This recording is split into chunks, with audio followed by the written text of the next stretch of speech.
के अजीम और बाबरकत नाम में आज फिर आपको मेरी तरफ से सलाम। मेरा नाम पास्टर आशिर अंथनी है और मैं आपके साथ सवाल जवाब के सिलसिले में हाज़िर होता हूँ। और आज का हमारा जो सवाल है वो ये है, सरदार काहिन ने अपने कपड़े क्यों फाड़े? जब यीशु मसीह उसके सामने हाज़िर किए गए, जब यीशु मसीह को पकड़ लिया गया था, तो पहली अदालत जो थी वो उनको यहूदी अदालत में ले जाया गया और यहूदी अदालत में सरदार काहिन जो था वो तमाम जो फ़की फरीसी थे उन पर सबकत रखता था और उसने कपड़े क्यों फाड़ लिए अपने। आए खुदा उनके पाकला में से पढ़ते हैं। यीशु ने कहा, हाँ मैं हूँ, और तुम इब्ने आदम को कादर मुतलिक के दाहिनी तरफ बैठे और आसमान के बादलों के साथ आते देखोगे। सरदार काहिन ने अपने कपड़े फाड़ कर कहा, अब हमें गवाहों की क्या हाजत रही? तुमने ये कुफर सुना, तुम्हारी क्या राय है? उन सब ने फतवा दिया कि वो कत्ल के लायक है। खुदावंद का पाक कलाम का पढ़ा सुना जाना हम सब के लिए बरकत का बायस हो। ये वाक़या ऐसा है जो एक बड़ा सवाल है कि कपड़े क्यों फाड़े गए, इसमें इसकी क्या अहमियत थी और कपड़े फाड़ने का क्या मकसद था। आए इसको सीखते हैं आगे भी।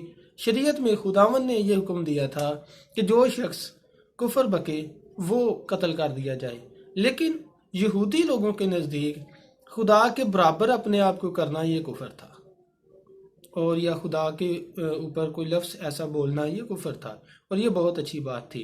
लेकिन यीशु मसीह जब के कह रहे हैं कि मैं खुदा का बेटा हूँ, पहले फ़की फरीसियों ने ये इल्ज़ाम लगाया। सरदार काहिन ने पूछा, क्या ये सच कह रहे हैं? मसीह ने कहा, हाँ मैं हूँ। मसीह का ये कुफर नहीं था, चूँकि यीशु मसीह ने 12 वक्त उनको कहा था, मैं खुदा का पुत्र हूँ, मैं खुदा का बेटा हूँ। तो उस वक्त उन्होंने नहीं पकड़ा था, लेकिन चूंकि यीशु मसीह थे, मैं एक और वीडियो इस पर बनाऊंगा, और बहुत सारी ऐसी शहादतें हैं कलाम मुकद्दस में कि खुदा का बेटा है यीशु मसीह, और यीशु मसीह ने कहा, हाँ मैं हूँ, और अब से तुम इब्ने आदम को कादर मुतलिक के दाहिनी तरफ देखोगे। यहूदी चूंकि यीशु मसीह को खुदा का बेटा नहीं मानते थे, इसलिए सरदार काहिन ने अपने कपड़े फाड़े, और ये एक दस्तूर था, अगर खुदा के नाम पर कोई ऐसी बात की जाए या खुदा के बराबर अपने आप को बनाया जाए तो कपड़े फाड़ दिया करते थे जो सरदार होते थे, जो काहिन होते थे, ऐसी बातों से कि वो अपने आप को छोटा पेश करते हैं कि खुदा के सामने हम ऐसा नहीं कर सकते। और उन्होंने सरदार काहिन ने भी इसलिए अपने कपड़े फाड़ लिए क्योंकि यहूदी सोच इतनी वुसत नहीं पकड़ चुकी थी, या उन्होंने मसीह को पहचान नहीं पाए थे वो, तो इसलिए सरदार काहिन ने अपने कपड़े फाड़ दिए। तो एक और ऐसा वाक़या मिलता है, इससे पहले हम बड़े अहबार की किताब में हमें एक बात मिलती है। खुदा ने ये बात कही थी शरीयत में 24वां बाब 16वीं आयत, और वो जो खुदावंद के नाम पर कुफर बके जरूर जान से मारा जाए, सारी जमात उसे कतई संसार करे, खा वो देसी हो या परदेसी, जब वो पाक नाम पर कुफर बके तो वो जरूर जान से मारा जाए। तो ये एक बात थी, उनके पास एक जवाब था यीशु मसीह को कत्ल करने का, यीशु मसीह के खिलाफ खड़े होने का, और उन्होंने कहा कि अब कत्ल किया जाए। और यहूदी अदालत में यीशु मसीह को कत्ल की सज़ा या मार देने की सज़ा नहीं दी जा सकती थी, सिर्फ और सिर्फ पिलातूस यीशु मसीह को कत्ल कर सकता था या वो आर्डर दे सकता था, इसलिए वो यीशु मसीह को पिलातूस के पास ले गए। सरदार काहिन ने अपने कपड़े इसलिए फाड़े क्योंकि उसके पास और कोई जवाब नहीं था, और उसने जो बात सुनी यीशु मसीह के मुंह से सुनी, उसने कहा कि मैं खुदा का बेटा हूँ। ये बात सुनते ही उसने अपने कपड़े फाड़ दिए।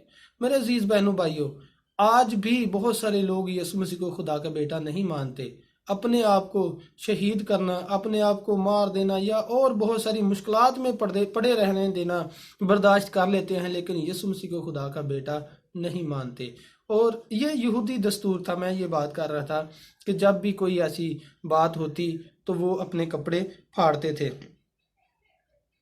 अमाल की किताब 14वां बाब और उसकी 12वीं आयत पढ़ेंगे, और उन्होंने बरनबास को जियूस कहा और पालूस को हरमीस, इसलिए कि ये कलाम करने में सबकत रखता था, और जियूस के उस मंदिर का पुजारी जो उनके शहर के सामने था, बैल और फूलों के हार फाटक पर लाकर लोगों के साथ कुर्बानी करना चाहता था। जब बरनबास और पालूस रसूल ने ये सुना तो अपने कपड़े फाड़कर लोगों में जा कूदे और पुकार कर कहने लगे कि लोगों, तुम ये क्या करते हो? हम भी तुम्हारी तुम्हारे हम तबीयत इंसान है और तुम्हें खुशखबरी सुनाते हैं ताकि इन बातिल चीज़ों से किनारा करके। ये और भी बहुत सारी बातें पालूस ने कही। मेरे अजीज बहनों भाइयों, पालूस रसूल ने और बरनबास ने भी अपने कपड़े इसलिए फाड़े कि वो लोग उसको खुदा के बराबर, अपने देवताओं के बराबर बनाना चाह रहे थे। और पालूस और बरनबास ने अपने कपड़े इसलिए फाड़े क्योंकि ये यहूदी दस्तूर था कि कोई ऐसी बात या कोई ऐसा काम हो जो इंसान को खुदा के बराबर किया जाए तो ये अपने कपड़े चाक कर दिया करते थे। सरदार काहिन ने भी इसलिए चाक किए क्योंकि यसु मसीह ने कहा मैं खुदा का बेटा हूँ, चूंकि वो थे। और लिखा है कि अब से तुम इब्ने आदम को, यानी आदम के बेटे को, खुदा के दाहिनी तरफ देखोगे। अब वो कह रहे हैं कि तू आदम का बेटा है और कहता है मैं खुदा का भी बेटा हूँ। यसु मसीह चूंकि नस्ली तौर पर और जिस्मानी तौर पर आदम की औलाद में से थे, इसलिए अपने आप को इब्ने आदम कहते थे। और इसके बाद रूहानी तौर पर रूह कुदस की कुदरत में लिखा है वो खुदा ताला का बेटा कहलाएगा। खुदा ताला की कुदरत तुझ पर साया करेगी और वो मनुद मुकद्दस खुदा का बेटा कहलाएगा जब मुकद्दसा मरियम को पैगाम पहुंचा। सो आज इस बात को याद रखें कि सरदार काहिन ने कपड़े इसलिए फाड़े थे कि ये यहूदी दस्तूर था कि खुदा के बराबर कोई नहीं है, लेकिन यसु मसीह चूंकि खुदा के बराबर था, खुदा था, इसलिए वो कह सकते थे। खुदावंद आपको बरकत दे। चैनल को सब्सक्राइब कर दे, लाइक कर दे, शेयर कर दे। God bless you.